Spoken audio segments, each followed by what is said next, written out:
Hello everyone.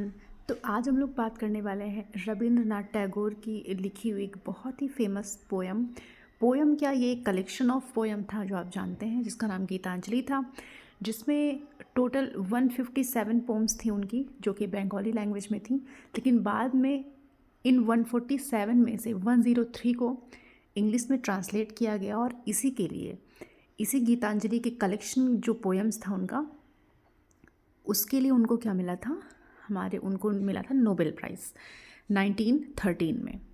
तो उसी collection का हम सॉन्ग 11 आज समझने वाले हैं कि वो क्या कह रहे हैं। Leave this chanting and singing and telling of beads. यहाँ पर वो बेसिकली उन लोगों की बात कर रहे हैं जो मंदिर में बैठकर माला जपते हैं और बहुत ही ज़्यादा धार्मिक होने का ढोंग करते हैं, लेकिन असल में उन्हें ये नहीं पता होता कि असल में भगवान को पाने के लिए हमें क्या करना चाहिए। तो वो कह रहे हैं कि जो तुम ये माला जप रहे हो, टेलिंग ऑफ बीट्स, जो तुम ये माला जप रहे हो इसको छोड़ दो।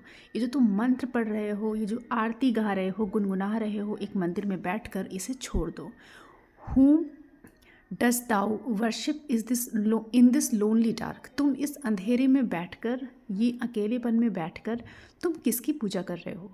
Corner of a temple with doors all shut. और तुमने पूरे दरवाजे बंद कर रखे हैं क्योंकि तुम्हें एकांत चाहिए, और इस एकांत अंधेरे मंदिर में बैठकर तुम सॉन्ग चैंट कर रहे हो, आरती कर रहे हो, अगरबत्ती जला रहे हो, फूल चढ़ा रहे हो।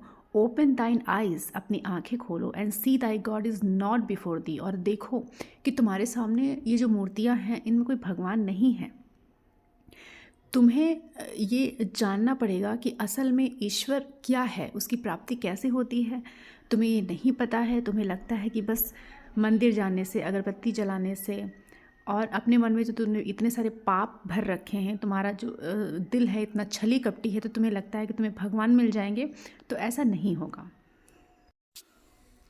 ही is there where the tilter is tilling the hard ground. अब रविन्द्रनाथ टैगोर जी बता रहे हैं कि असल में भगवान है कहाँ, हमें कहाँ पे मिलेगा, मंदिर में नहीं मिलेंगे वो। तो वो कहते हैं कि वहाँ जाओ जहाँ पर जो टिल्टर, मतलब आप उसको मज़दूर कह सकते हैं, किसान कह सकते हैं, कि वो जो हार्ड ग्राउंड है ना, उसको वो खोद रहा है, ठीक है, हल लेके उसको जोत रहा है, आप वहाँ जाइए। And where the path maker is breaking stones, और वहाँ जाइए जहाँ पर पत्थर तोड़कर लोग रास्ता बना रहे हैं, वो मेहनती व्यक्ति। He is with them in sun and shower. तो जो भगवान है ना, वो उन मेहनत कश लोगों के साथ है। मंदिर में वो प्रेजेंट नहीं है, तो आप किसकी पूजा करके किसको आप पाना चाहते हो। एंड इस garment is covered with dust. और जो ये किसान हैं, जो ये काम करने वाले मज़दूर हैं, उनके कपड़े जो हैं, ठीक है, वो धूल से भरे हुए हैं। Put off thy holy mantle. अब तुम एक काम करो कि जो तुमने ये ओढ़नी ओढ़ रखी है, जो तुमने ये पीला गमछा ओढ़ रखा है, इसको उतार फेंको, इवन लाइक हिम, एंड और नीचे बैठ जाओ, ठीक है। Step down on the dusty soil. आप जो मिट्टी है उसमें मिल जाओ, क्योंकि तुम मिट्टी से ही बने हुए हो, वहाँ जाओ। डिलीवरेंस यानी कि मोक्ष। तुम कौन से मोक्ष की बात कर रहे हो? Where is the deliverance to be found? ये कहाँ मिलता है? Our master himself has joyfully taken upon him the bonds of creation. जब हमारे भगवान, हमारे ईश्वर जो हैं, जब उन्होंने ही पूरी खुशी के साथ उन्होंने अपने आप को इस संसार से बांधा है, ठीक है, वो मतलब जो ये मोक्ष है वो भगवान तक नहीं उसको क्या कहते हैं, पाना चाहते हैं। तो तुम क्यों पाना चाह रहे हो? कौन से डिलीवरेंस पाना चाह रहे हो, जब हमारे भगवान ही हमारे साथ 24 घंटे प्रेजेंट हैं। He is bound with us all for ever. वो हमारे साथ हमेशा के लिए जुड़े हुए हैं। तो डिलीवरेंस हमें माला जप के नहीं मिलेगा। Come out of thy meditations and leave aside Dai flowers and incense. अपने जो मेडिटेशंस हैं, जो तुम ये ध्यान कर रहे हो, तप कर रहे हो, इससे थोड़ा सा बाहर आओ, इसे बगल में रखो, और जो तुमने फूल और ये धूप बत्तियाँ जला रखी हैं, इन्हें भी हटा दो। What harm is there if thy clothes become tattered and stains. क्या हो जाएगा अगर तुम्हारे कपड़ों में थोड़ी सी गंदगी लग जाएगी? क्या हो जाएगा अगर तुम्हारे कपड़े फटे हुए हैं या फट जाएंगे? Meet him and stand by him in toil and in sweat of thy brows. जाओ, मेहनत करो ज़िंदगी में, अपने से जो छोटे हैं उनकी इज्जत करना सीखो, उनको रिस्पेक्ट दो, ठीक है।